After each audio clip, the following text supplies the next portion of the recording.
our farmers. We won this thing. I think. What the just happened? What just happened? Is there another feed? Is there another feed? You will pet me, whether you like it or not. What's going on, everybody?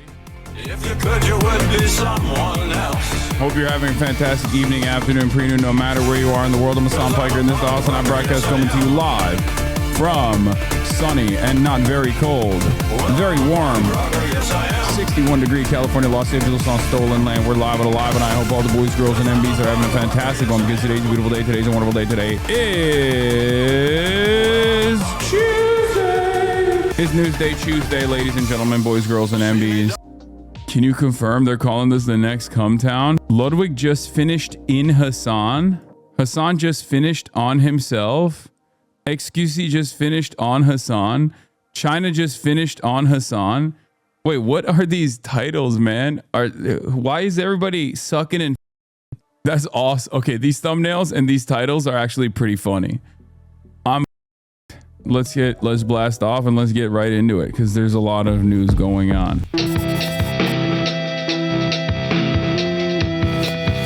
Asmondgold defends Hasan from Destiny's various attacks. Why would you say this? I think it's so dangerous to be advocating for people to intercept and interfere with people in real life. Completely uncalled for. Should be seen as absolutely unacceptable by everybody. What's funny about this take is that he did that already, and then I called him out for it, and then he actually apologized and took it back. Even though he still posted the video, he realized that that was probably not the best idea to advocate for people to, like, you know, to highlight people that are just like stalking content creators and stuff. So he actually changed his position on that, which, you know, respect, because it is unironically a position that actually puts him in harm's way as well. Because if you remember, Asmondgold initially was like, yeah, base, like this guy that came up to him with like the photo of Kaya, like he's so base. This guy just won the internet, you know? Remember when he did that? And I was like, brother, what are you doing? Like this hurts you too. Like all you're doing in that situation is what goes around comes around. Like all you're doing in that situation is just like telling people that this is totally appropriate to just like roll up to people. This is what happened in Ireland, right? And so then he backed away from that position. So when Destiny came out and was basically demanding that his cult chase me around and track me in real time or whatever, I guess Asmongold said that was a bad idea to do, which, you know, a W is all around. To which I don't understand. Like, here, we'll watch Asmongold's response and then we'll watch Destiny's response. I've blocked everyone involved in this. It's pretty funny. Destiny has accused Hasan of being paid by the CCP. To the best of my knowledge, he... Also, have you noticed Yeet and LSF haven't been clipping you as much lately? Why? Because there is a trouble brewing in the online Hasan infrastructure. Now, let's watch this. Hasan said that's not true. And through an interesting... What's the best way to say this? I know more about that than the public does. And from everything that I know publicly, I don't think that's true. I don't.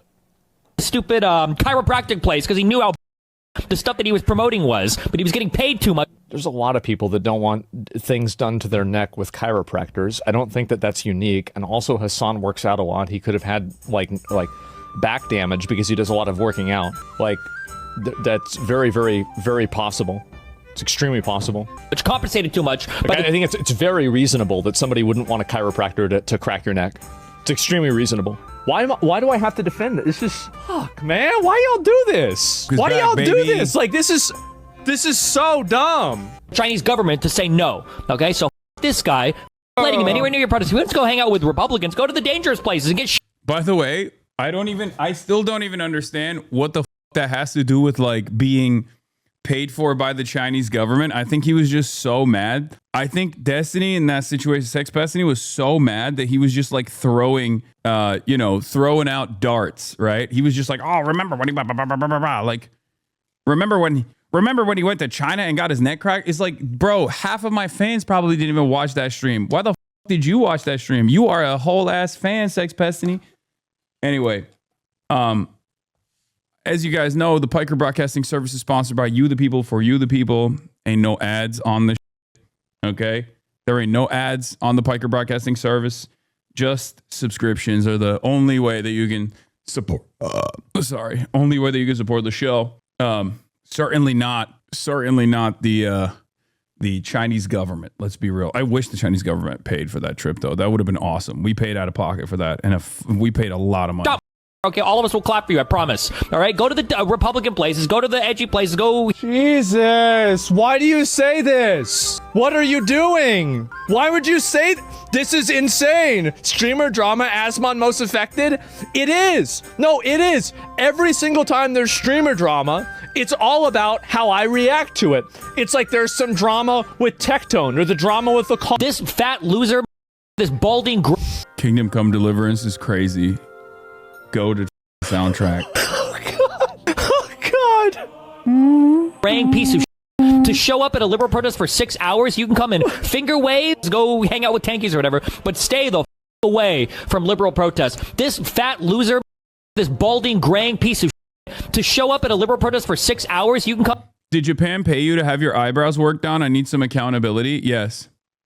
France, the government of France paid me to go to France. The government of Japan paid me to go to Japan. I actually have been paid by the government of Japan. Well, I didn't get paid, but Connor did. I did do a paid stream in Japan, ironically enough, in Kobe. That stream that we did in Kobe was like, I mean, they didn't like pay him, but the stream that we did in Kobe was straight up put together by the tourism board. Isn't that funny? That was paid for by they paid for the trip. I don't think they actually paid him money, but they paid for the trip so that we could go to Kobe and eat delicious meats and, you know, see all the snack mamas and stuff like that. That stream was such a wonderful time, by the way. One of my favorite streams of all time. But it's just like, it's not a thing. Like, this is not a thing when you go to Japan, when you go to France, when you go to England. I do all this stuff, right?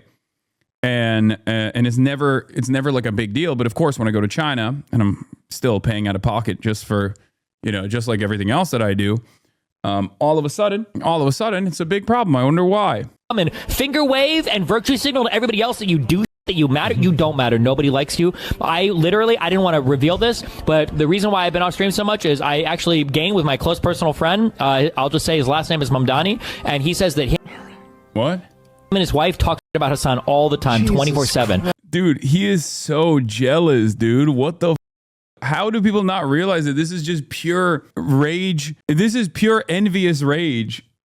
What the I didn't even see this part of the video. That's so funny. Is he on meth again? What the is he doing? All we do is we queue up ARC Raiders and we run around the lobbies and we just talk about Hasan constantly. They say they hate him, that he's a loser, that his hair is falling out, that he needs to up his TRT, he's small, he's blocking off the camera because he's like, no, you're not dragging me down at this you're going down there. I'm getting on a life raft, bro. Like, no, I'm roaching out. Suck. His dog isn't in the background anymore. He just, everything about him is horrible. He's a loser, okay? You hearing this? So, yeah. What a show. I don't even know what to say, guys. This is the ultimate crash out. I think that it's so dangerous to be advocating for people to intercept and interfere with people in their personal life and in real life. I think it's so dangerous. I think it's completely uncalled for, and it should be seen as absolutely unacceptable by everybody. Nobody should be okay with that. Nobody should be advocating for that. Even, like, that's the reason why I told Hasan whenever he was mad that I said that thing about the stream sniper that, like, you know, showed the photo. I said I'd take it now and then I'd stop covering IRL stream snipers because that's how seriously I take this stuff. I know this is really serious. How was this clip? This is from yesterday. And the clip that the Sex Pestiny clip is also from yesterday, I think. I didn't even watch the whole clip though. I didn't realize, like, fat balding loser. Yeah. I don't know why he says stuff like that. It just doesn't make a lot of sense. I don't know why. Like, I don't know why he just, I guess maybe he wishes. It's just very strange. It's very strange behavior. This man is in his 40s now, by the way. I think he's either he is 40 or about to be 40. He has a child who he has neglected, who has become a neo-Nazi. You know what I mean? Like, It's pretty wild that this is what he does instead of, I don't know, taking care of his child. Very strange behavior. Cinna says she's confused why saying I sparked so much backlash after the shooting in Minnesota. I thought it was such a lukewarm take. I don't think it was a crazy take at all. 65,000 likes. I go on Twitter yesterday. You know, I said the thing that I said, don't care about whatever I said. I said like ice or whatever. Thought it was like such a lukewarm take, like nothing burger of a take. Because like anybody can say that because it's true. Most people feel that way. Banged on Twitter, got like 30K likes. Listen, this is like maybe a crazy take, okay? Maybe a crazy take. You, as a viewer, I hope you guys learned this, and maybe I don't need to say this, but it's true though. You don't, as a viewer, need to idolize things that content creators say all the time. Like me saying that should be a lukewarm take that everybody's like, yeah, no, you know what I mean? Cause like I don't think it was a crazy take at all. I think it was just like she's right. A very normal take. I don't say things ever like for the props, and I don't like that like it's like a really big deal. Like you guys are like, oh my god, thank you for her standing up for this. Cause I'm just telling you how I feel because I don't think anybody should question how I feel about that. That's what I'm talking about, dude. That's what I'm talking about. She not only has consistently had the right attitude on this stuff, because this is not the first time she's talked about this, but not only has she consistently had the right attitude about this, but she was speaking out at a time when people were getting punished for it. People were getting bullied and ritualistically humiliated by some of the largest content creators on the internet. And she's totally correct on this, where it's like, I'm just one streamer. You know, me coming out and saying this lukewarm take is not for your props. I'm saying it because it's true. What do I always tell you? I don't do this because it's transactional. I don't like, try to combat white supremacy because I want Black Twitter to ride for me and think I'm cool or whatever. I'm doing it because it's right. And I try to stress that for all of you as well. You don't do solidarity because it's a transactional relationship. You do solidarity because it's the only way to identify and solve these problems. That, you know? But like, I saw people being like, oh my God, like that's so crazy. I'm like, no, I feel like you just shouldn't have to question how I feel about that, because that's not like, you know, that's not really like a sides thing. That's like a human rights thing done. You know, that's like different. Like we're not even talking about like anything like that. I'm talking about like a human rights issue, and then we just leave it at that. So it's like, I just feel bad that people take some things I say and they're like, oh my God, like. I thought you were coping when you said people were glazing you on the Los Pollos reply, but this morning I was watching a streamer whose community doesn't really with you, and they were saying W Hasan. Yeah, because again, it's vibes, brother. That's why Elon Musk purchasing Twitter was such a devastating outcome for all of these other normies who just lean into, who have no political education whatsoever, who just lean into vibes. And if the vibes are dictated by what people see all the time, and what people see all the time is a normalization of like unimaginable, unchecked, unvarnished Nazi sentiment and bigotry, they're going to go, okay, this is what everyone is saying. And now I'm getting peer pressured. I'm getting peer pressured into also believing that stuff. That's it. But now that the tide is turning, people are going to go, okay, you know what? There was one guy who was staying, he was, standing on business, 10 toes down and saying, no, we are woke around these parts. Okay. This anti-woke is inevitably going to come to an end.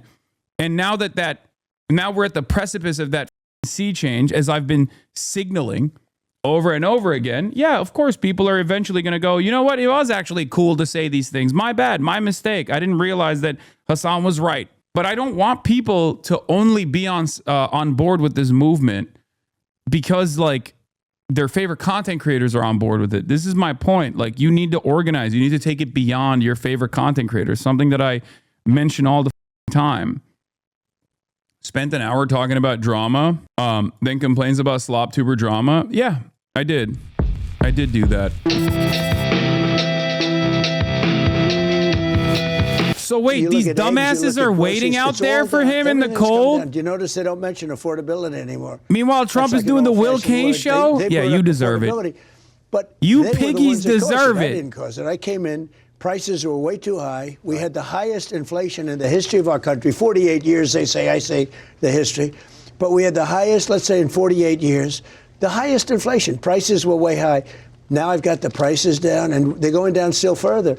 But think of it. We brought fuel from $4, $3.50, $3.75 down to $1.99, $1.08. I was just told in Iowa, $1.85.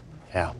A gallon. No doubt. No doubt. But that leaves that problem, like you said, the hardest one to solve. People say they want our immigration laws The hardest enforced. one to solve is. You know, I remember a conversation that you and I had a year and a half ago with your Secretary of War, our friend Rachel Campos Duffy, and you said to me, you looked at me and said, it's going to be difficult when the New York Times runs a picture of a little kid being taken away from their mother. It's going to be difficult. And by the way, that basically happened to you a week ago. It was propaganda and it was false about a 5-year-old. By the way, it was a totally false story totally about the fake 5-year-old. story. Yeah, But you're now dealing with the difficulty of the propaganda in the face of enforcing And I knew that, illegal Will. immigration. I mean, I you said did know. that. It's always tough. Are you still So we committed? take out 25 murderers. We take out drug dealers. We take out a whole group of people by the thousands. And if we get one person a little bit wrong, headlines. But they don't talk about all the tremendous. You know, the reason that we have Minnesota crime down, I talk about that because it's only down for one reason. We took out so many criminals. But other states are way down. So the report came out, think of it. In the history of this country, we have the lowest number of murders. We have the lowest crime, the best crime numbers. That's despite the fact that millions, I say 25 million people, millions of people were let in through the border by Biden. And many of those people were not people you want to have in the country. So what's going to change? You put in Tom Homan. Have you spoken today to Tom Homan? Well, yeah, I have. Tom is fantastic. Tom is a tough guy, but I've watched over the years, and he's gotten along with governors, and he gets along with mayors. Some people don't. Some people just want to do their job and leave me alone. And that's sort of okay, too. That's generally been okay. Most of them are happy. Memphis, Tennessee, very tough, very straightforward. We're taking the criminal out. We're getting him out, either putting him in jail, because some are so bad that you don't want to send them to where they came from because you're afraid they're going to come back. They're murderers. So some are very down and straight, and others, Tom, I've noticed, as tough as he is, he gets along very good with governors and mayors. Now, I spoke to the mayor and to the governor yesterday, and they want to see it cleared up. I'm so it. fascinated by your conversation with Governor Tim Walz. This man has suggested that this is a modern-day Gettysburg. He has likened his situation to Anne Frank in the Holocaust. He has said that ICE is your Gestapo army. And then you guys speak on the phone. I'm fascinated by that conversation. It couldn't have been a nicer conversation. And in fact, I said to my people, I said, it's hard to believe that's the same guy I watch on television. Bro, this is, by the way, this is how they dominate the libs, okay? Very reasonable Straight up. This is how they dominate the libs. The difference between Zohran Mamdani and Tim Walz is clear here. When people talk about Zohran, Donald Trump literally will defend Zohran Mamdani. Donald Trump will have a conversation, I don't know like how polite they are to one another in private with Tim Walz, and then he'll all over Tim Walz again. Within 3 months of taking office, I had that border locked and closed. And, you know, nobody even tries to come up anymore. It's easy now. Nobody even tries to come up. Before they were coming up by the millions. But nobody wants to talk about that. They only want to talk about whatever the last thing is. But we're taking out thousands and thousands of criminals. And the worst thing that Biden did to this country, because, again, inflation, I can solve. All this stuff, the hardest thing to solve is when you have people brought into the country and you have to take those people. We have a very unfriendly court system, frankly, especially at the lower levels. Take those people and you have to say, I'm sorry, but you're going out. And in many cases, they're murderers. And, you know, they kill you. You've seen that, where they kill you. You're after a murderer. Sir, you're going to have to come with me, and they end up shooting you. It's a very tough job that they have. I know you addressed this morning. You talked about the incredible success, and it is an incredible success at the southern border. But you were asked, with the shift in Minneapolis and Tom Homan going to Minnesota, do you still have confidence in DHS Secretary Kristi Noem? You brought up the success at the border. Look, you do. She was there with the border. Who closed up the border? She did, with Tom Homan, with the whole group. I mean, they closed up the border. The border is a tremendous success, one of the most secure borders in the entire world. We were a laughingstock 1.5 years ago for the whole world. The whole world laughed at us. I had friends that said, is that real? You know, they'd look at a picture. You've been down to the border. They'd look at a picture of the border with hundreds of thousands of people pouring in like it was water. And they said, is that really taken? They can't believe it. They think it's one of these crazy movies that they make. The border was horrible. It was horrible. You know, I did the border twice. First time I won, 2016, I won on the border. But that border was nothing, and I fixed it immediately. It was great. We had great years, and we had a great economy. We had the best economy in history in 2016, my first term. and we rebuilt the military, and we get the largest regulation cuts. We had the best job number. We had a great first term. This term seems to be blowing it away. I mean, the only thing we have is a Minnesota situation, and that is, I believe, easily resolved. Okay. You're about to take the stage here in Iowa. I imagine you're going to talk about the economy. Yeah. I'm curious what your plan is if the Supreme Court rules negatively on your tariffs. You talk about the tariffs We'll have to find another way. Look, is there a plan B? Yeah, the tariffs have been indispensable towards success. We've taken in $600 billion in tariffs. I gave the farmers $12 billion last week. I took them out of tariff money. It's kept the unfair competition out of our country. Now, they can build their auto plant here, but they can't build a plant in some place with, labor costs for a penny and then sell it into this country and then charge people a lot of money for a car.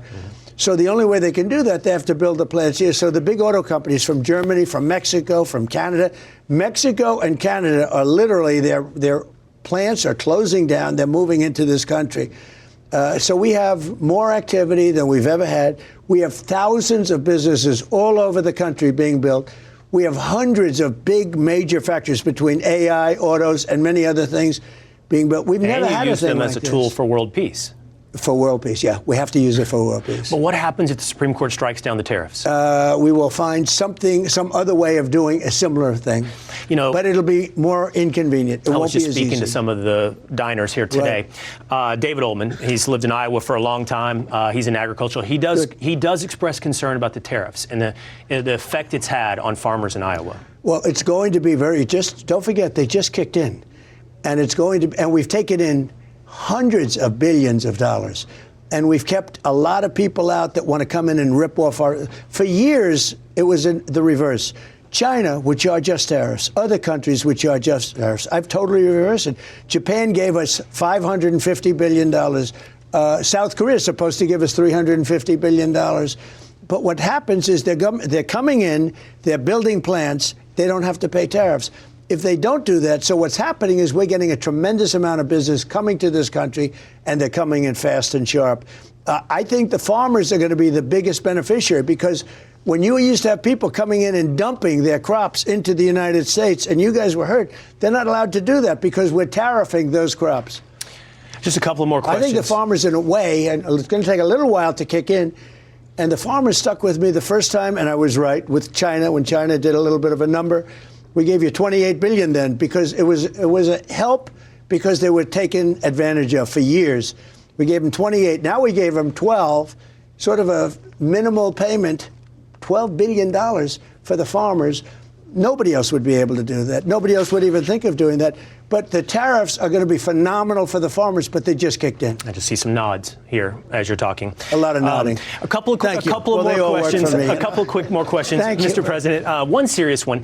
This whole Minnesota thing, it started because of a focus on fraud. It started because of illegal immigration and welfare fraud. The question is, will there be accountability in Minnesota and beyond? There's got to be. Well, other states, California. Minnesota is one state. If you look at California, so in Minnesota, they think it's $19 billion.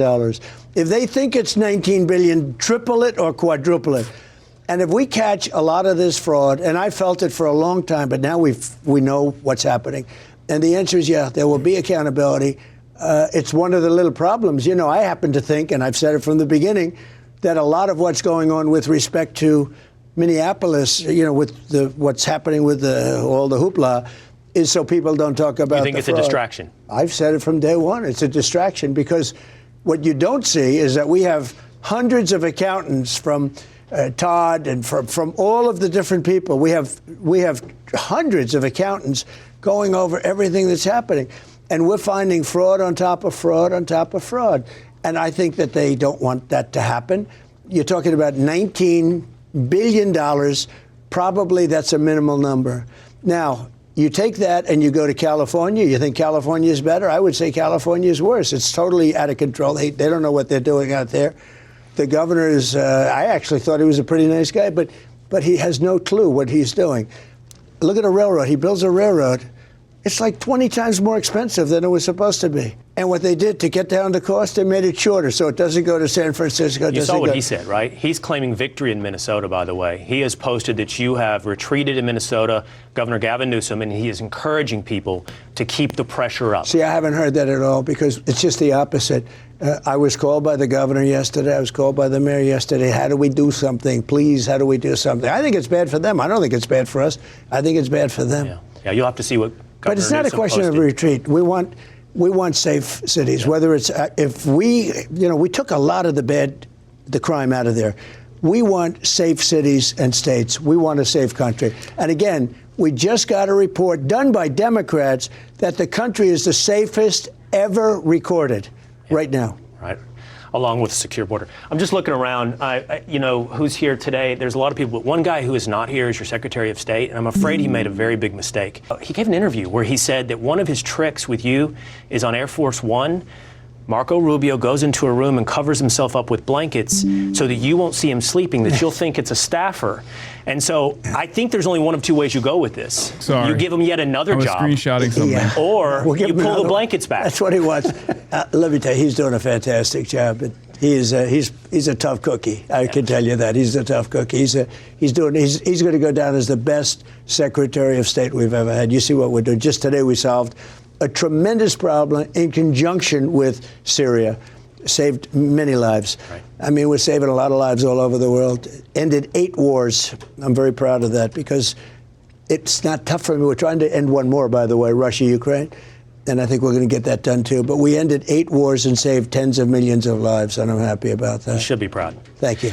I know you're a big sports fan, so we'll end here. We now have the Super Bowl set. New England Patriots, Seattle Seahawks. Now, usually when someone asks you these questions, you answer with which of these two teams have a greater affiliation and fandom of President Donald Trump? That's true. In those cases. Got some roaches in here begging that you send a link to Asmond because he can't find the interview. Well, it's over anyway, roaches. That team, you got to hand it to him. He had the great team, and now he's got the great team again. They made a fantastic draft pick. The quarterback is great. But it's going to be I think it's going to be a tremendous game. I hope it's going to be a tremendous game. Yeah.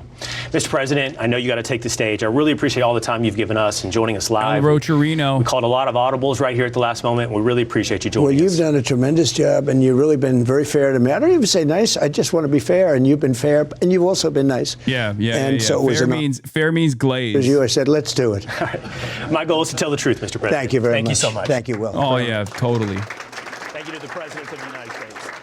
I've never seen a propaganda machine fail so much, try so hard, yet fail so much. Okay, here are the reasons as to why it's failing. Because you cannot out-propaganda people's pockets hurting.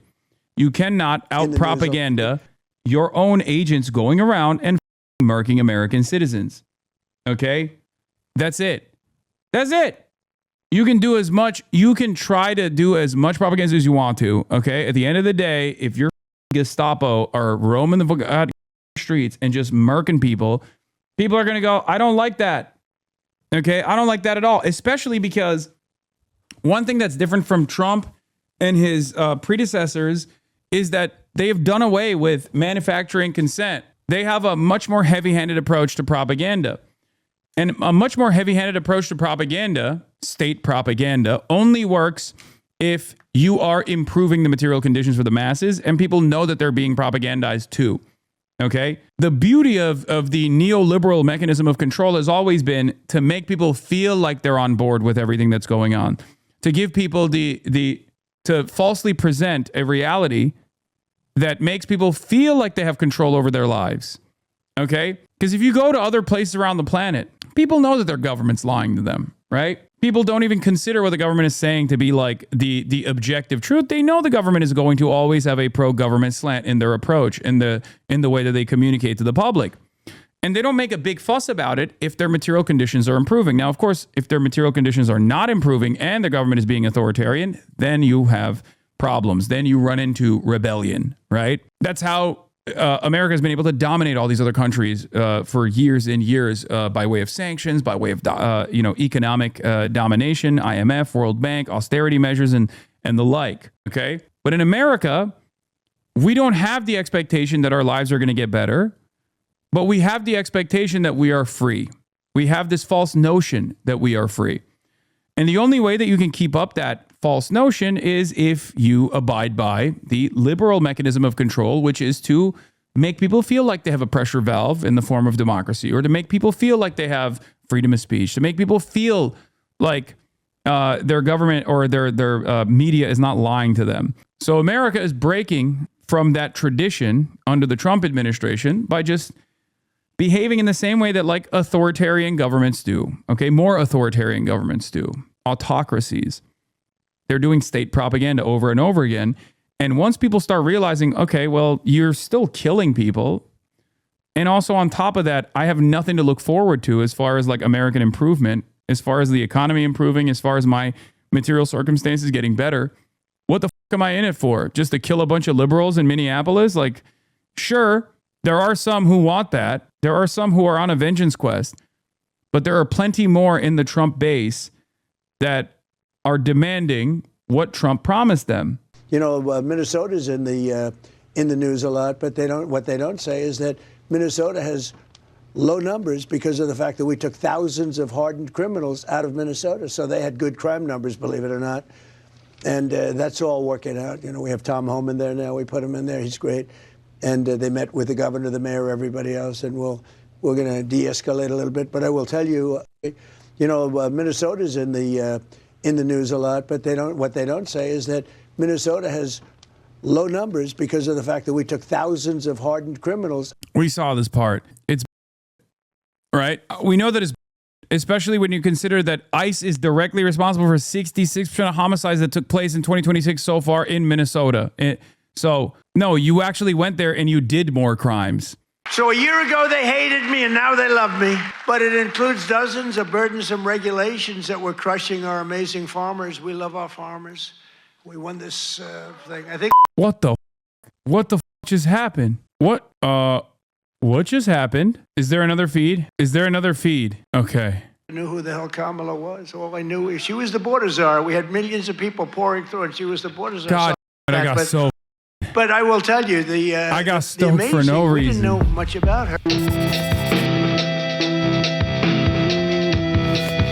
Yeah, well, good to be with you, Tim, and thanks for all the coverage of this. We're really, we're appreciative folks are out there. Look, I don't know how to describe it other than an assault. I've never witnessed anything like this. And I think as good as the reporting has been, it doesn't touch just every little issue in our children watching people get drugged. I mean, everyone here has a trauma response. And then, of course, with Renee and Alex's murder, just pretty overwhelming. But I have to say, what you witnessed is what massive organized nonviolent resistance did. To be very clear, there's a change in tone, and we'll see. I'm going to meet here later today with Tom Homan. I understand Greg Bovino is gone, and that's a good riddance one. But it doesn't change the fact that the posture is still the same, that this is a unorganized, untrained, dangerous force on the streets that has nothing to do with either immigration or law enforcement. So I'll tell you today is there's a bit of optimism, but there's such a sense of resolve. And I would say this is the Minnesota kind of attitude. A lot of folks think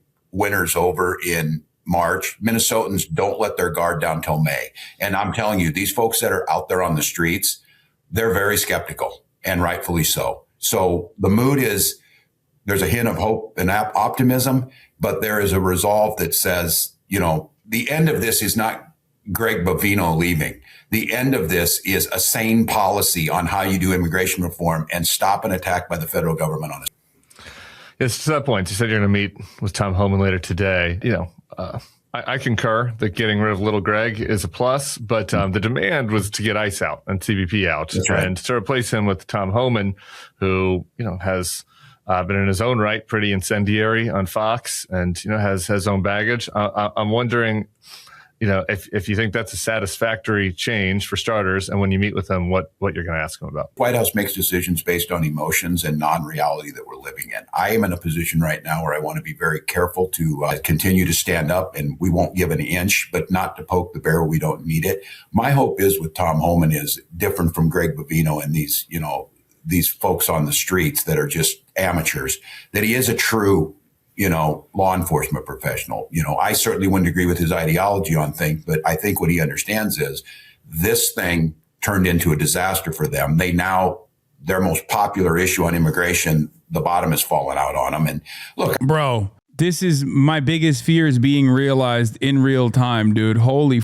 I would like to think humanity is why they called me and said, we want to get out of this. But you and I both know it's probably not what it was. But I don't care. Whatever it takes you to, at this point, to get to the right space. And so my guess is that Tom Homan understands if you really want to enforce immigration, if you really want to get the worst of the worst, you coordinate with local folks, you coordinate with our BCA, and you pick these people up when they're not suspecting it in the middle of the night where no shots are fired. You heard the police chief and, say that we've taken 900 guns off the streets in Minneapolis last year and didn't fire a single shot. Same thing with my state troopers. So look, I think this is an opportunity. I think the politics for the White House is they cannot afford to see tear gas on the streets, and they certainly can't afford to see another incident like we saw on Saturday morning. So I think they're serious about this. Here's my fear, Tim. Do they just shift this nightmare somewhere else? Do they shift it to Janet Mills? Do they shift it? I don't think they'll shift it to Philly because they found out how tough people are in Minneapolis. And I think Philly's ready. So we got work to do. The good news is it looks like Congress is waking up. That the call when Chuck Schumer. Yeah, let's do it together, guys, in the middle of the night when they don't expect you. This is insane. The problem here isn't that they're doing it in broad daylight. The problem is that they're doing it at all. Damn it. Oh.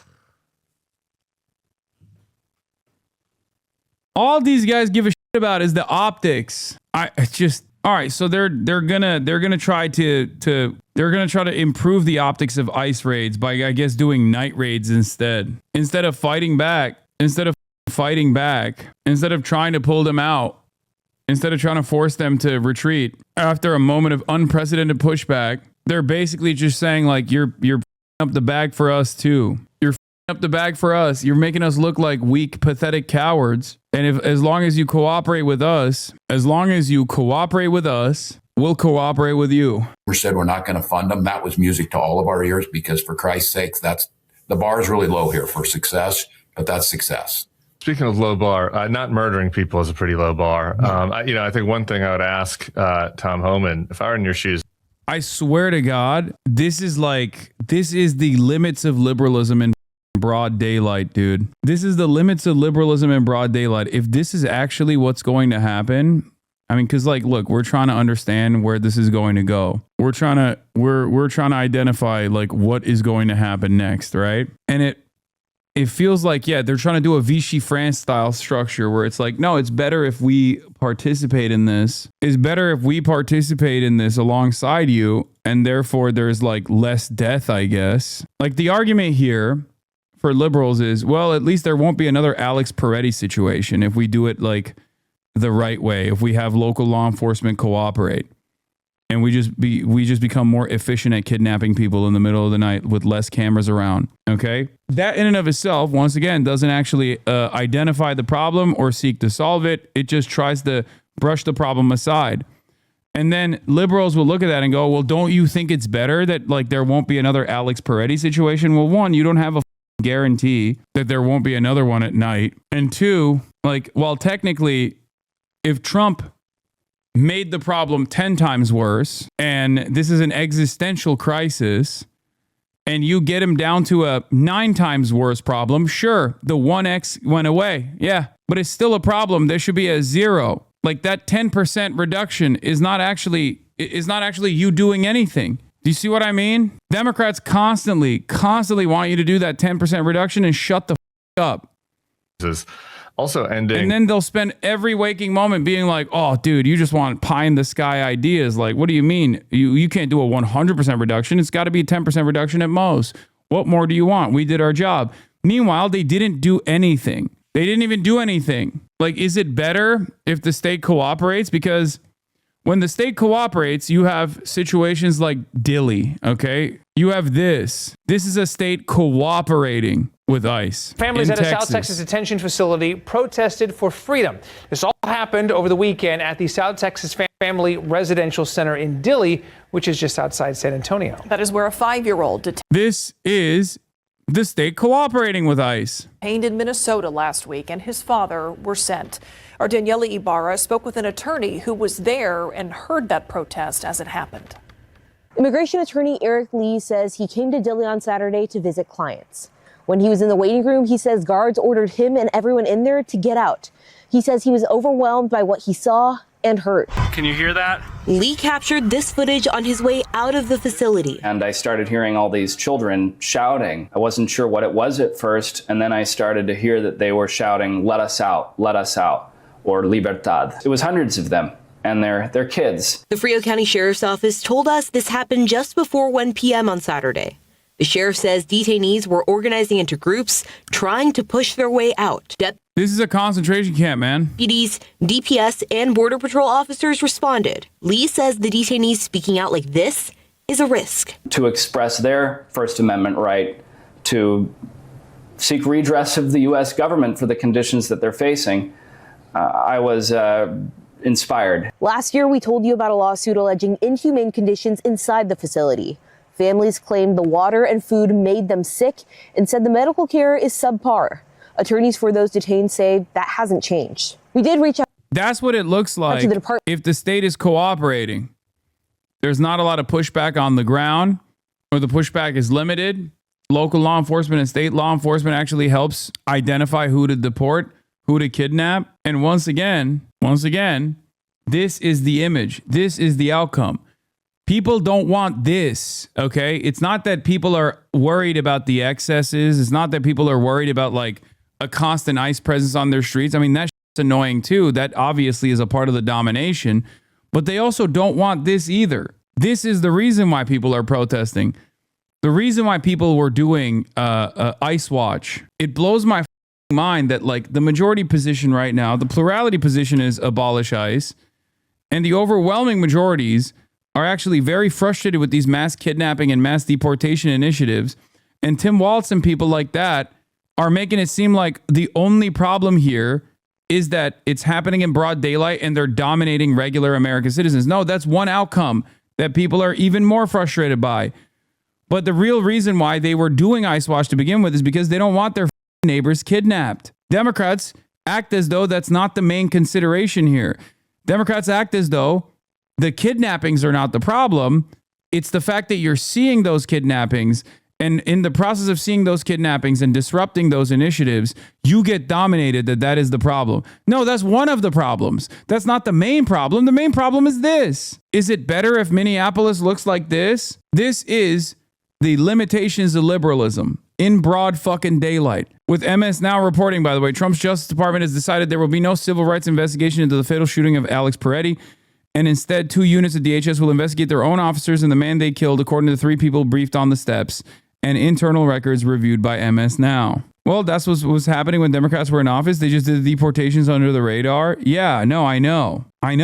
But this is a community that was frustrated when the Democrats were doing it too. As a matter of fact, I kept repeating year over year that this was a major humanitarian rights violation and that the administration should have moved forward in mass amnesty rather than mass deportations in the way that they were moving forward quietly. I truly, even until the very last moment, thought foolishly that these guys would, at the very fucking least, they would listen to the demands, the overwhelming demands that are being made. I was wrong. Democrats will always disappoint you. I mean, we'll see what happens. But as I said, it's looking like the local and state administrators might have folded and will let ICE continue to operate in Minneapolis with local law enforcement protection in exchange for some fake promises that there will be a real investigation into the 2 murders and a scale back. I hope this isn't the case and Trump folds given the public backlash, but last night's police activity against the protesters and the admin's refusal to actually prosecute Peretti's murder seems to indicate that Tim Walz might have been sold a lie.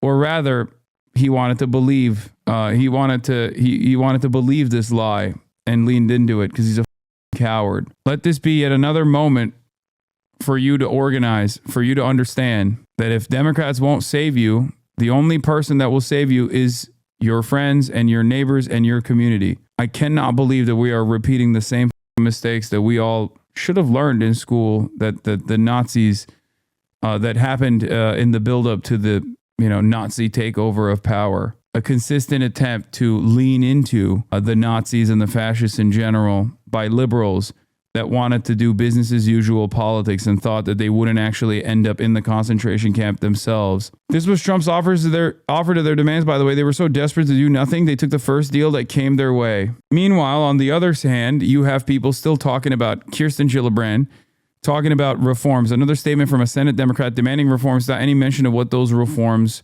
should be.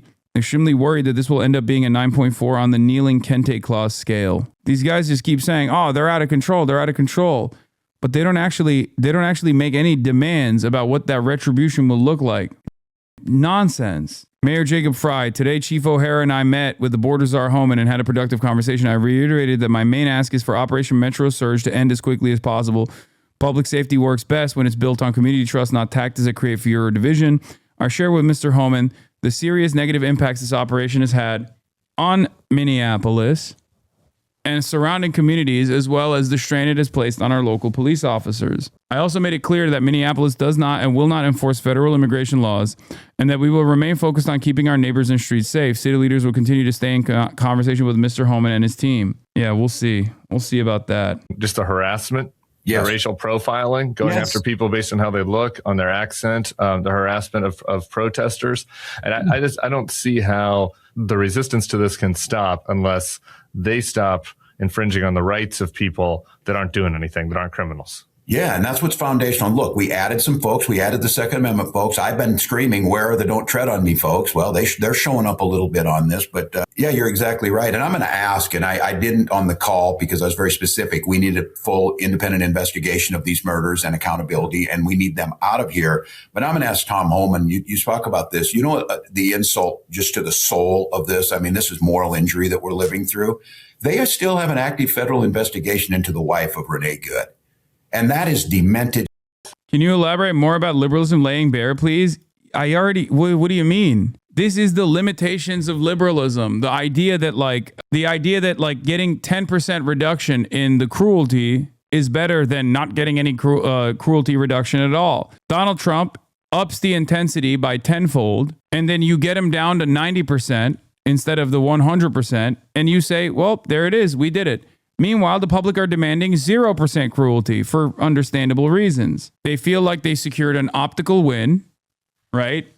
And maybe for some of the masses, it might come across as an optical win, but all it does is actually normalize this cruelty. And then they turn around and focus on selling that 10% reduction to you.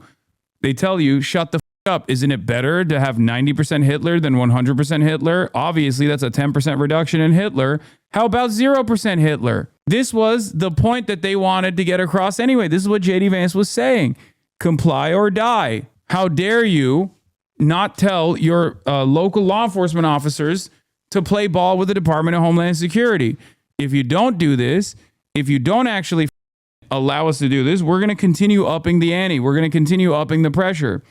So technically, they got everything that they wanted. The Trump administration, if this is true, if my suspicions are correct, the Trump administration got everything that they wanted out of this deal. Now they have a pliant local law enforcement that will work alongside the ICE agents rather than refuse to put an end to the protests as they were up until this moment. Right there. And that investigation is one that just, I mean, it is beyond the pale, and the average Minnesotans are so horrified by it. So look, there's things that they could do today, in addition to getting rid of Bovino, that we need to see. And I don't think they have a lot of time to do this because this thing has grown. My faith has always been here with the Minnesotans, but I feel the rest of the country coming to our aid. All right. Speaking of that independent investigation, first step in an independent investigation is knowing who actually shot Alex Preddy. We still don't know. Do you know? No, I do not know. I don't know where they're at. I don't know their names. I don't have anything. Tim, I think you summed this up. This is the world we're living in. The idea that you saw this, we all saw it, and then you watch Kristi Noem do that. I mean, I think will go down in history as one of the most egregious things ever to come out of administration, the way they talked about this. But the worst part of it is basically sweeping this crime scene, keeping us out of there. We were ready for this after Renee Good. So my professionals at the Bureau of Criminal Apprehension showed up with a court order that said we would be allowed on there to gather that, and we were still kept out.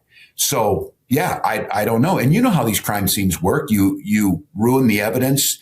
You don't know what's there. And we're trying, look, I have a pretty good idea who did this, what they did, and what should come out of this. But when you do an investigation like this, what precipitated it? Were there more things there? What are we missing? We're not getting to see any of that. And the gaslighting of us to say, look, we're not very good at handling stuff on the streets where we murder your people, but we'll handle the investigation like true professionals. They don't even have a crime lab. And here's what's telling, and I hope, your viewers get this. The FBI is not involved in this because they wouldn't even touch it. They knew this was such a horrible thing. It's not that the FBI is collaborating with DHS. The FBI is just saying, not on us. This is terrible. DHS is their own little internal HSI that's doing this stuff. Yes. So here's my thing, though, about not knowing who killed Alex Freddie. Like, you can't have reconciliation without transparency. I don't understand that people of Minnesota can accept the word of this administration about how they're going to change their tactics. They don't tell us what happened. Me and you, the taxpayers pay those agents that were in the streets of Minnesota. Yes. And you cannot have public servants anonymous and masked and murdering our fellow Americans. Like, it's unacceptable. We have to know who did it, and we have to have an independent investigation. The fact that they haven't even told the governor of Minnesota who did this is insane. Yeah, and we don't know where they're at. I'm assuming they're out of state. Look, I know this is going to be a tough one for folks, and I don't know if it's the direct analogy on this is, but the egregious harm that has been done directly to Minnesota, but by the rest of the country by this is I don't see how you end this without some type of truth and reconciliation, like we saw in South Africa after some of this stuff. I can't express to people just how horrific this is to have these folks on the streets in their masks. And Tim, just for the contrast of this, that good policing, and we dealt with this after the murder of George Floyd, good policing is building trust. All that stuff you saw at the Whipple building, the federal building where Bovino had his headquarters and stuff, every day you saw these guys rushing out and yelling and throwing smoke canisters, whatever. We got them out of there. And when the National Guard came in, what you saw yesterday was unmasked professionals from our state handing out hot chocolate, coffee, and donuts. And now the protesters today are asking us if they can deliver homemade food back to the National Guard, who are out there cold too. And there's anytime I even get remotely hopeful, these guys, I mean, the people that were saying like, y'all got duped, this was like the same like Operation Win Hearts and Minds that like they did in the Iraqi counterinsurgency initiative and the global war on terror and the illegal occupation of Iraq. It feels like they were right, like if they're deploying the National Guard and then now they're going to suppress the inevitable pushback that comes, then yeah, all of that winning hearts and minds with donut is fake. Relationship. And the Guard knows that those people have the right to sit there and protest and do whatever they need. That change is just so dramatic. So my hope is that Holman gets that. But I'm with you, Tim. If they think we're not bringing these folks back and having, if it goes through the process, the grand jury says, let's indict them. They should come back here. Derek Chauvin's sitting in prison because he murdered George Floyd. And I'm not on the jury and I don't want to taint this thing, but I'm telling you, we're going to do a full investigation. And if the folks. What do you expect them to do? Fight the federal government with violence? Yes. I already told you. Yes. Deploy the police force, command the police force to defend the protesters and become a nuisance to any ICE agent that's trying to do a raid. Who did this?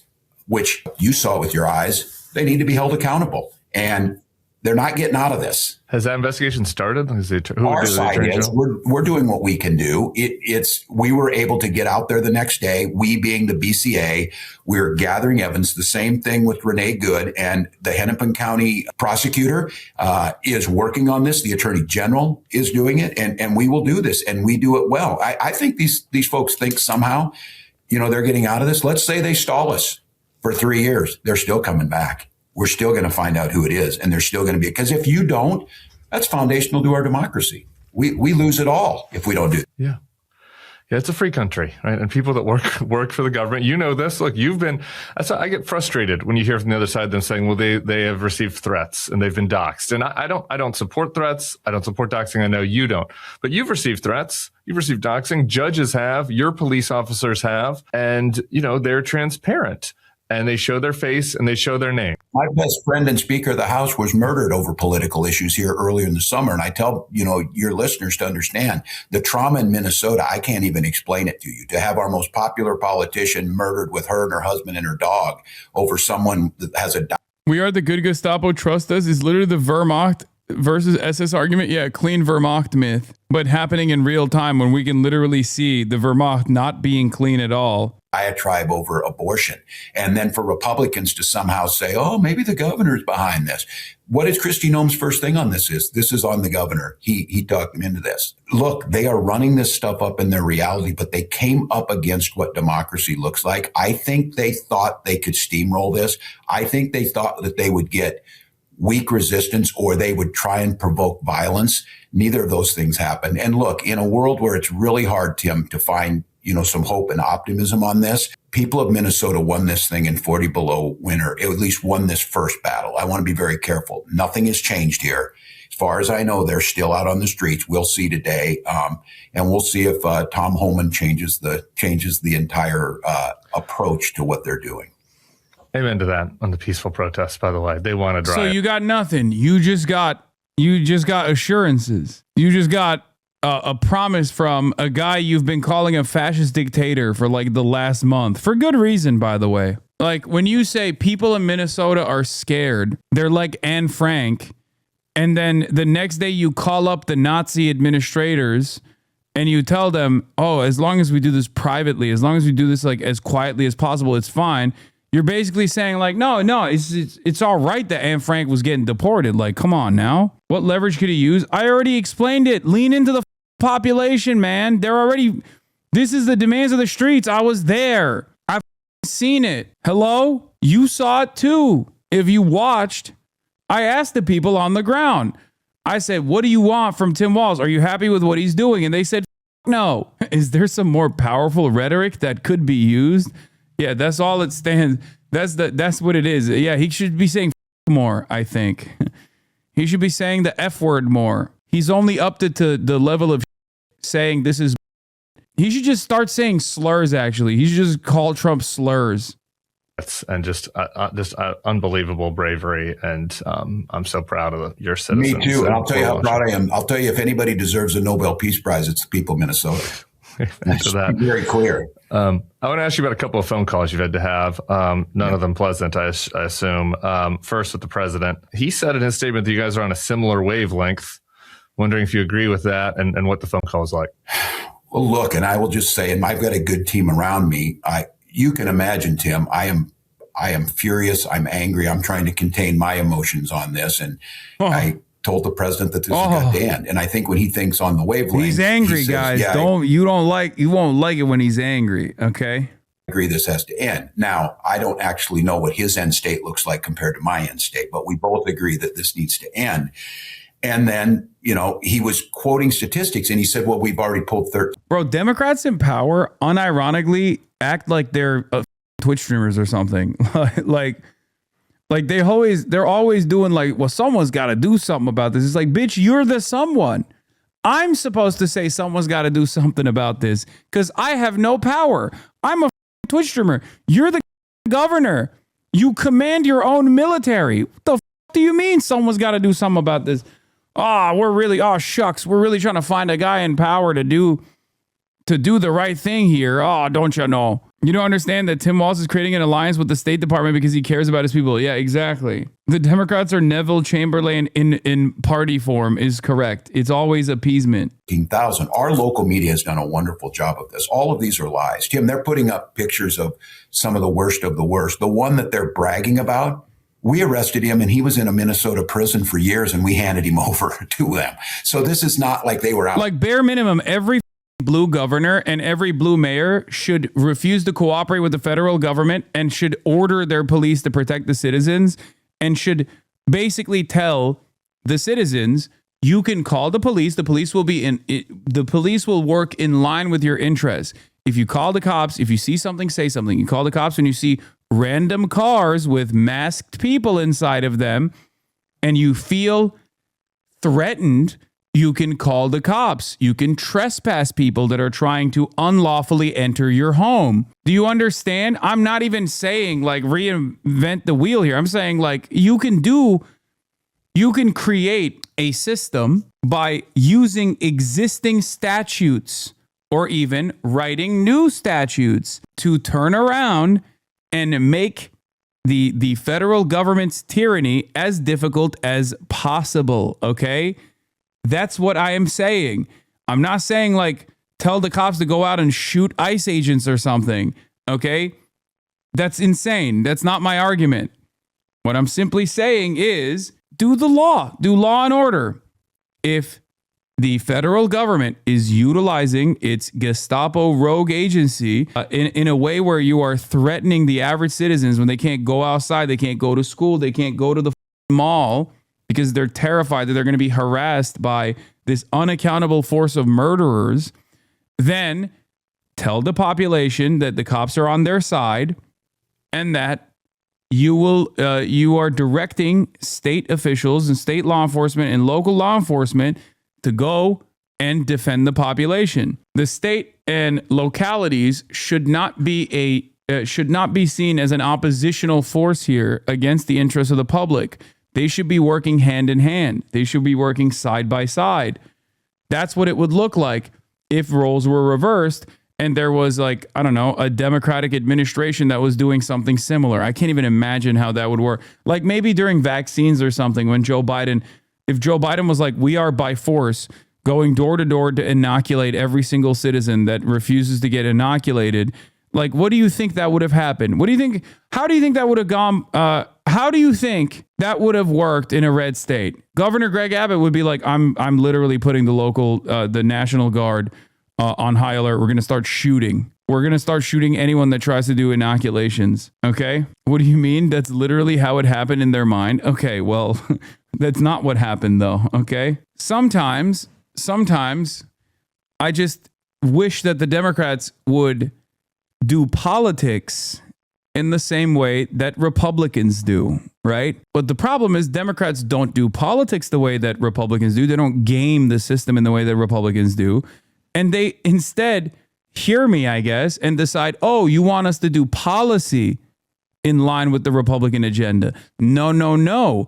I'm not saying that at all. I'm saying play the game of politics like Republicans do. Engineer outcomes that you desire. Oh my God. Engineer desirable outcomes in the way that Republicans do all the time. You're asking the Washington Generals to play like the Globetrotters? Yeah. Or at least like the Wizards, you know? We raided a house and found this deep criminal. So I'm trying to tell him, I said, Mr. President, you're getting really bad advice. And as far as detainers go, meaning you have someone in a prison here. We have about 8,000, one of the lowest incarceration rates in the country. And of those 8,000, 207 are not documented. We're more than happy, and we always do, if there's a detainer. When they get time to be released from our prisons, we always, and have for decades. The Wizards suck? Yeah, I know. That's why I use them as an example. Because while the Wizards suck, they're at least still a competent team as opposed to the Washington Generals, which is fake and supposed to lose all the time. Okay? So from a Washington Generals to a Washington Wizards situation, you at least have a real team rather than controlled opposition that's always supposed to lose. Why am I autistically explaining every joke attempt here? Competent is a strong word. Okay. Oh my God. Okay. Alert ICE to come pick them up. But what you saw this week is we had a rural conservative county and a sheriff had a guy that was in his jail, served his time. There is no legal way to hold him further. So he did what he has the authority to do. He's not a sanctuary county. He called ICE and said, come pick him up. They said, we can't. We're busy in Minneapolis. And so the absurdity of this, you had someone who shouldn't be here. And we can all agree that if you are a criminal and shouldn't be here, we should process you for that. We agree with that. Minnesotans agree with that. They didn't show up because they were busy harassing people like Alex. And it's just ludicrous. I saw some of the conservatives I follow online. Their response to that is, well, that's not true about Hennepin County and Minneapolis, St. Paul, corrections facilities. They're not cooperating the same way these other ones are. Is that What's your response? It is different on those, that on the retainers that they're not. But I will say this, they are following the law. And what gets mixed up in this is that they say, oh, the fake straw man, you just don't care about security and you want some, and then they bring it up of where an undocumented person committed a crime. None of us want those folks here, but a lot of these folks are in there on misdemeanors. And again, immigration issues are civil. And so a lot of times these counties are not going to hold them extra time. A lot of the things they come to me is they want us to do their job. I'm not going to do your job. And the one thing you've seen in this is you have to have trust in the community. If we were out there acting like they act, we would never have any cooperation with our citizens of getting things done. So the counties do have their ability. We don't. They have their own sovereignty. If there's a state law passed that doesn't allow that to happen, we can have that conversation, but that's not how it works. This is local democracy. The same way I don't tell these conservative counties that they can't cooperate. They can. Yeah. The Trump call had to be pretty weird though, right? Yeah, I think so. Look, I mean, here's what's weird about it, Tim, is that he knows you have to work together, but it is a strange thing as an individual human being. He calls me the R word. He calls me the R word. Do you consider Dems controlled opposition? I know the Democrats are controlled opposition. I want them to stop being controlled opposition. I want them to meet the moment. Why do you keep ascribing motivation to the Democrats that they don't have? It's like expecting companies to not try to make money. Because, number one, there are a lot of self-identifying liberals and Democrats in this chat. This exhausts the contradictions and makes it impossible not to notice that they are, without a shred of doubt, controlled opposition here. Okay, that's number one. That's the number one purpose of this. And the number two purpose of this is because I'm desperate. Okay, I'm desperate. I'm desperate for change, as many people are. And that's precisely the reason why I keep saying, come on, do something, do something, do something, do something. Because if they don't, there's no other alternative, okay? I'm not wish casting in this situation. I'm basically saying this is what would be the best possible thing to do. And if they're not doing it, then, do with that information what you will. Learn the lesson that you must, okay? He says, he makes up things. Hasan, it is January. The midterms are in 10 months. Stop criticizing the Democrats or the Dems are going to lose. I know. Zoran will be out there boxing Tom Homan. I don't know how Zoran would do. I don't know what Zoran would do in a similar predicament. I really am worried that he would, if he pulled a Jacob Fry Tim Walz, I would probably die, dude. I would perish on the spot. And I'm going to be honest, I don't know. I don't know if he would be able to pull off anything. Oh, I'm in the shower. Nice, dude. Get your out of your hand. That's nasty. Chatter. Democrats actually do want to win. What do you mean by controlled opposition? Democrats consistently won the popular vote before the last bad election. Oh my God. Neek Skit is back, dude. And better than ever before. Okay. Better than ever before. It's true. Please, Hasan. Oh, really? They do. Huh? That's interesting because they're not acting like it. What has led you to believe that they actually are operating like a party that wants to win elections? Hutch, is that you bald bitch? No, this is my very own liberal. This is my very own liberal pet. This is the exact person I'm talking about when I say someone who is a libtard, okay? I saw Tim Walz send the guard yesterday, and I was so hopeful. Okay, well, now you're seeing Tim Walz today, okay? Now you're seeing Tim Walz today. How is your takeaway from his performance so far making you feel like he is representative of the wishes of his constituents? Also, Tim Walz is the current governor. Yeah, LeBron has bad days. This sucks, not gonna lie. Are you comparing Tim Walz to LeBron James? Maybe a decade from now. Tim Walz doesn't even have a re-election. He already dropped out. So he's a lame duck governor. He could do whatever the he wanted to if he wanted to actually protect his own constituents. When did Neek Skip become a liberal? I swore he was a right-winger. No, he was always a liberal. He was always like a NATO liberal. That I'm corrupt, like there's something seriously wrong with this guy. And then you get a call that, we got to work together. That's what, and look, I'm probably guilty of that too, because I call them things. I just think I can probably back my comments up a little bit. But I think, and this is where. Oh, apologies to Crackhead Barney. Yeah, I thought Crackhead Barney was a right-wing agitator. I didn't realize it was Crackhead Barney because it was so cold that her titties weren't out. Which is the only time I can say this about a human being. I literally did not recognize that it was Crackhead Barbie because she had so many clothes on. If it was, I would have played along with whatever she was doing. Right before Black History Month, bro, what are we doing? Okay, am I wrong though? Like, come on. Am I actually wrong for that statement? Like, you only recognize a woman by her titties? No, Crackhead Barbie is the only one. I don't know who that is. I bet they are a nice lady. No, she is. I can't show any of her other clips because of the thing I just mentioned. Crackhead Barbie, not Barn. Crackhead Barney? I thought it was Crackhead Barbie. Do you see Woman Beyond the TTS? Oh my God. Chatters. It's just crazy because I can't even show you her clips to prove to you. If you know, you know. Okay? If you know, you know. If you don't know, then Google it on your own and you will understand.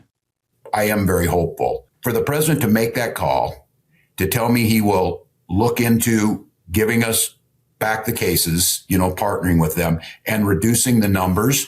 I'm not going to say I'm grateful because you started this fire. You don't get credit for putting it out after you started it. Quit hassling our citizens, follow the Constitution, get these folks out of here and make the folks who shot Alex and Renee accountable for what they did. I've been cheerleading you the last 2 weeks. Can I give you my one bone that I've got to pick with you though? If we're gonna hang out? I have noticed in the past that you are not. You have been able to do that some. I do have a couple bones. Gunnar. I appreciate you coming on, particularly with JD Vance. You need to be on the debate stage with him. He's the current vice president. Yeah, get ready for the Democratic Party influencer blitz to convince you that replacing Greg Bovino with Tom Homan is a huge win you should be grateful for. Meanwhile, here's Tom Homan. Tom Homan, President Trump's borders are bring hell. That's what Tom is going to come in and say. Tom's going to be like, bring me the immigrant children to eat. I'm hungry. Give me the children of migrants. I must eat. I am famished. And then Democrats are going to sit there and be like, well, this is actually a much better situation. Don't you think? Don't you think this is much better? It's 90%. I mean, it's 90% cruelty as opposed to 100% cruelty. He shared a Stephen Miller post this week calling Alex Preddy an assassin. He came to your state and lied about your law enforcement. You got to look back about being on the debate stage with him and thinking, man, you really maybe gave this person a little too much of the benefit of the doubt. And we're a little bit. Oh, yeah. This is This is why he's doing. This is why he does the interviews with Bulwark. Like Bulwark is not going to offer a contested interview, or at least try to get some new information out of it. The assuming good faith was maybe a mistake with JD Vance.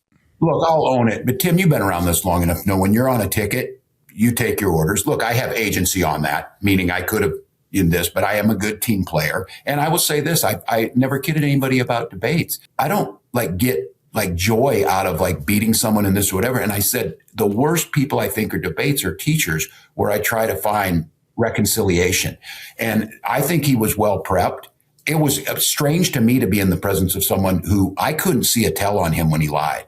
It was so smooth. Usually you can see it like with me. I'm like, oh, I'm a terrible liar. I'm a terrible poker player. And so I think the whole idea was there is that, look, again, when they fact checked it, I think he had 38 misstatements. They said I had 2. One of them was that Trump doesn't pay taxes. I'll stand by that. But yes, I do. And retrospect wise, I don't know. And you and I both know this. How much does a vice presidential debate matter in this? But I live with it because look, don't think I don't. And I've said this before. I own this. I started talking about it in January and I was out there and I got some criticism about this. People ask me, what would you have done differently? Well, we would have won. And we didn't, which means you do own some of that. I can't just blame. Yo, is Walz kind of stupid? I think he's cynical, dude. I am going to readily admit that I was duped by his background and his performance as a congressperson. And I 100% should have listened to the Minnesotans who literally told me at the DNC that he was actually phony as. Because if you remember, I interviewed the people that were protesting from Minnesota at the DNC who literally were like, listen, he did not listen to any of our demands on Palestine. He is not a real one. Didn't Mike clock him too? No, Mike and I had the same opinion on Tim Walz before he just destroyed all the goodwill that he had with both of us. We made the same assessment judging his congressional track record. Bro, Tim Walz is veteran, but was against intervention. He has taken, he took a lot of risky there was a lot of risky political maneuvering by Tim Walz when he was in Congress that made me think that he was going to be different. And then they back-pocketed him. And I thought, oh, I still think maybe Tim Walz was back-pocketed because he just wanted to play ball, right? Like, there are definitely a lot of instances where, you know, you just have to look at politics, the art of what's possible, right? So you have to look at like the good and the bad, and you have to grade them on a curve. But even after that, I was like, maybe now he's back to, you know, Minnesota nice, caring about his constituents, right? Yeah. I already covered this. Any resolution to the Minnesota situation that does not include mass arrests of the leftist agitators and mass deportations of illegals will be a total failure for the Trump administration and only guarantee more and worse chaos in the future. Is exactly what I said too. Will Stancil responds, you in what army? No, really, Matt. If you want to deport and jail all my neighbors, you're going to need an army. We're in the real world now, bucko. Oh, my God. Will Stancil, you lion. Oh, it's so over. This is a crazy tide shift. U.S. Ambassador to Israel Mike Huckabee, to anyone's knowledge, has never been proven, documented that Jeffrey Epstein. Oh, my God. Oh, my God. You know it's 100% proven then. At all, you know, the electorate didn't get it. There were things that weren't there. And so part of that was me, but I know who I am. I'm really effective and was really effective as a member of Congress because I was one of the more bipartisan members. So this idea that I am more than willing to reach to find compromise, and I do see this as servant leadership, and I don't see it as a sense of power. He was good at that. And I mean, he's smooth. I never claimed to do that. Yeah, I saw this tweet. But I'll take the criticism. I'm for bipartisanship. Here's the problem. I'm for bipartisanship. Get out of him now if I could, and I would call that out. I mean, that's just different. In verbally I beat going the shit out of him now. Okay, at it, my argument's much better. Making the case that housing prices are up because of immigration and that we should build on federal lands. It was such a crazy thing. But then when I watched him, I got sucked into that. And if you remember, this was right in that moment of eating dogs and cats.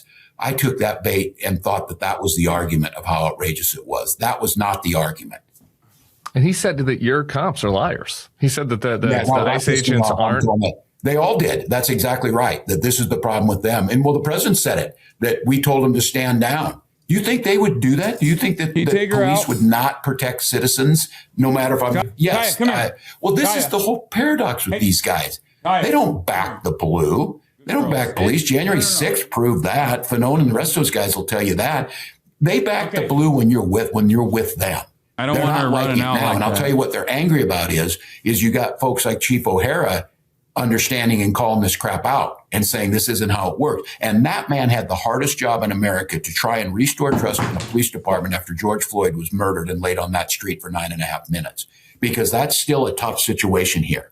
And look, we're still grappling with the fallouts of what happened with George Floyd. And I think there's an internal trauma here, which I think makes what you're seeing now even more impressive, that folks have stayed peaceful. Run out of time. I just want to leave it here with two things for you, and you can cook for as long as you want. But yeah, no, totally. Yeah, this is awful. I'm be honest. This is not a very good. There's a major.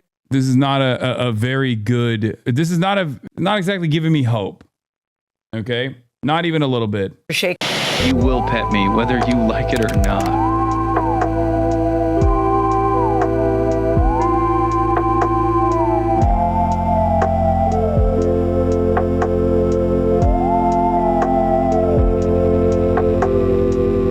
Broadcasting service is sponsored by you, the viewers, for you, the viewers. The Piker Broadcasting Service is where you get tomorrow's news today.